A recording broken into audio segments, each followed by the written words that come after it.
Good evening, my fellow true crime addicts, and welcome to True Crime Spirits. This is the podcast where I tell you about a true crime tale while I broaden my taste buds by trying a new adult beverage each episode. I am your host, Brandy. Last week I told you about Charles Severance, a former mayoral candidate who murdered 3 people over the span of 10 years. And he managed to get away with his first murder, with the suspicion falling on her husband. It wasn't until the last murder when he became the suspect, after he shot the caretaker and she managed to escape. He decided to seek asylum with the Russian embassy, saying that he was being persecuted by the Alexandria law enforcement. They gave him the boot, and they sent pictures of him and his car to the police. And this is when police knew they were on the right track to catching their guy. Tonight, we're going to take a break from the typical murder cases that I have been covering, and we're heading across the pond and back into time for this one. We're talking about a murder that happened in 1804 and the haunting that caused it.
So for tonight's episode, I've decided to go way out of my comfort zone, and I am going to try some gin tonight. I'm actually going to do a variation of the Moscow Mule using gin instead of vodka and lime juice. So let's go ahead and get this made and mixed up.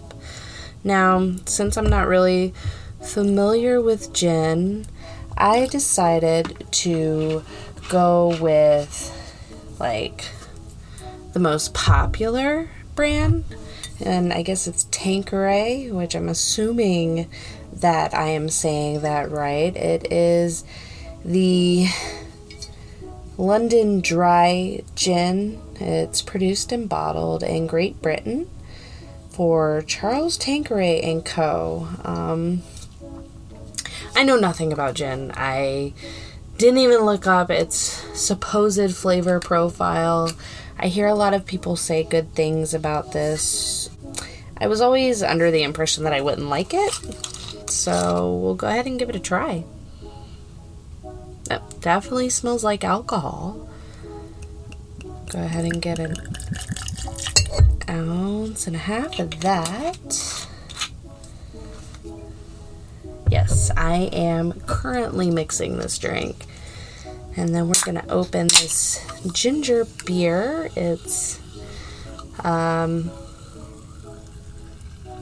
Q ginger beer. It's like a more of a super spice, and it's like naturally sweetened with agave. Ooh, fancy. So let's go ahead and pour this in. These come in like really cute little 7-ounce cans. They're so tiny. Alright, stir it up a little bit. That is a very strong smell in that ginger beer. It's almost like I have some pickled ginger right in front of me. Alright, let's give this a sip.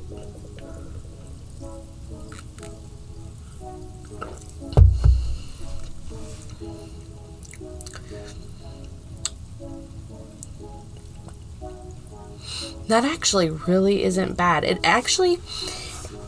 tastes like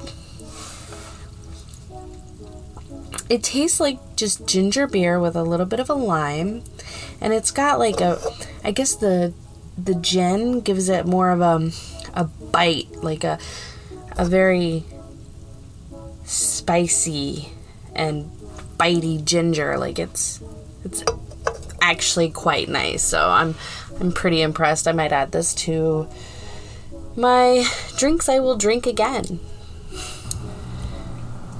Alright, now let's get into tonight's tale. Like I mentioned earlier, tonight's case happened in Hammersmith, which is located in the West District of London. This case is one that has had its grips on the British court system for over 180 years, but I'll get into that a little bit later. In 1803, in the small town of Hammersmith, there was a shoemaker named John Graham. He had some apprentices who would entertain themselves by frightening his 3 children with ghost stories. This angered John, and he decided he needed to teach the apprentices a lesson. So John made a ghost costume and ran the streets of Hammersmith at night with the intention of frightening them. This was the birth of the Hammersmith Ghost. Now, it seems that his apprentices weren't the only ones who saw the supposed ghost, and in no time at all, rumors of sightings began to spread, and there seemed to be a sighting every night. And those who claimed to have seen the ghost described it as a figure in a large white shroud. People began speculating that the ghost was that of a man who committed suicide a year earlier. His remains had been interred in the cemetery of the local church, and according to English superstitions, if a person committed suicide and their body was buried on consecrated ground, their spirit would wander, finding no place to rest.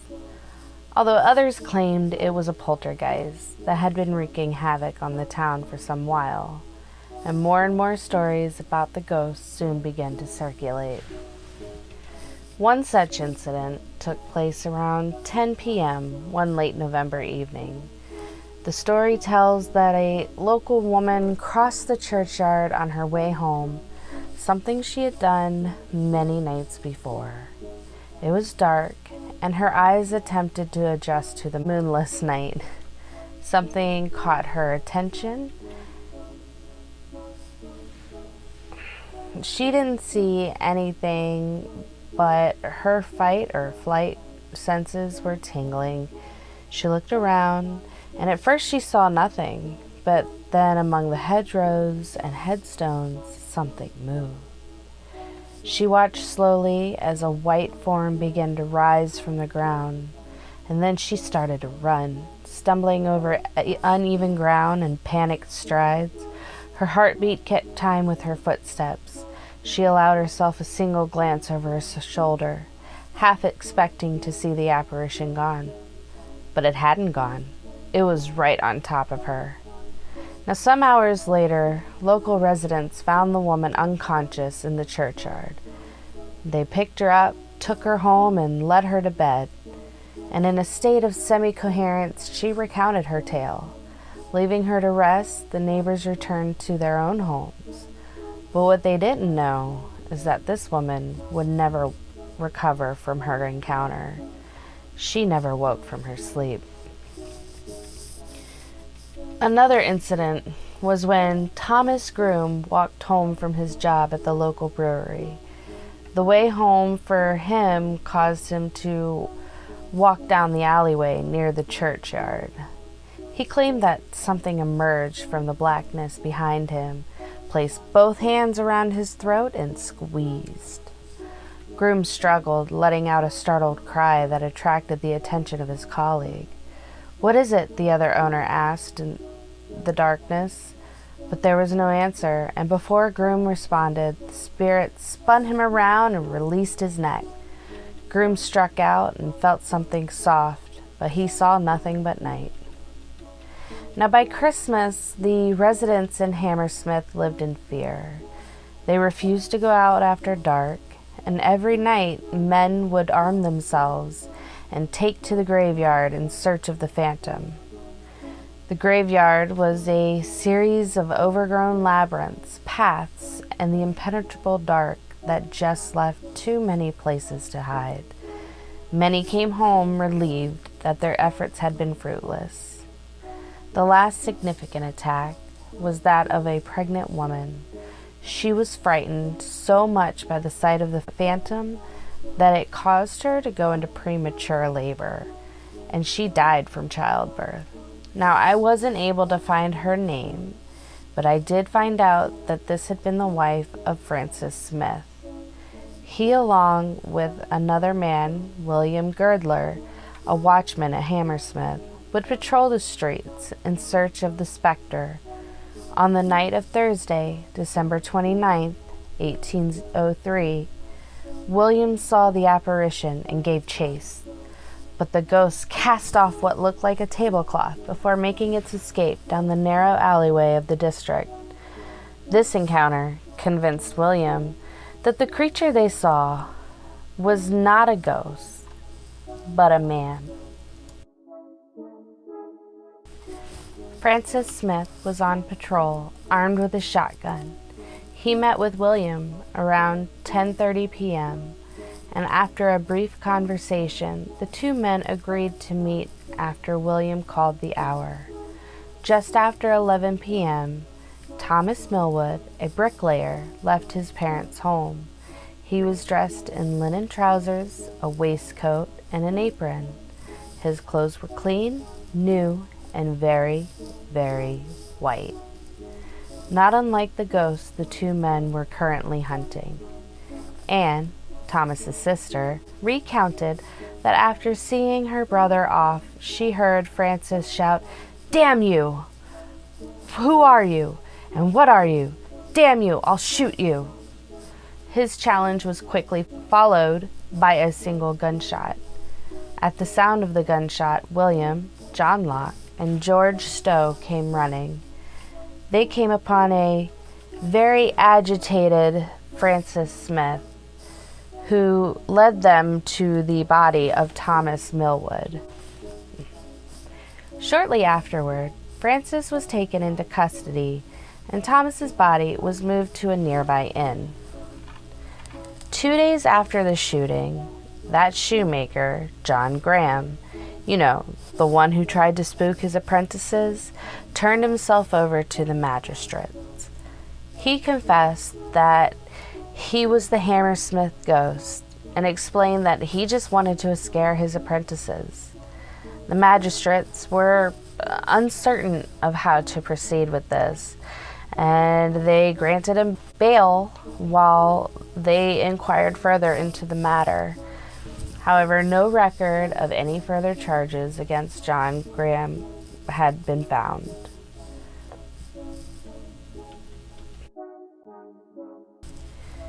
A week after he shot and killed Thomas Millwood, Francis Smith was put on trial.